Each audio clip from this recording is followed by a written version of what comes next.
আমরা ওই ধরনের প্রো পিপল বা জনবান্ধব হতে পারি নাই।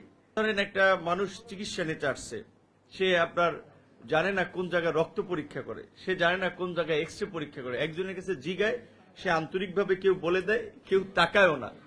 এখন লোকটা ঢাকার বাইরে থেকে আসছে, ঘুরে ঘুরে হয়রান, মানসিক একটা যন্ত্রণার মধ্যে থাকে। সো এটা যে মানসিকভাবে তাকে কতটা আঘাত করে, কিংবা ধরেন উপজেলা লেভেল থেকে কেউ ডিসি অফিসে আসছে, যে একটা দরখাস্ত দেবে ডিসির কাছে, ডিসি নাই, তিনি আপনার মাঠে আছেন কোনো কারণে তার অন্য কার্যক্রমে।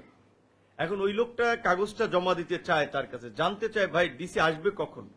একজনে এমন ভাবে বললো যে ভাই এটাকে আমি জানি নাকি, আমি কি, আমার কাছে কি ডিসি বলে গেছে।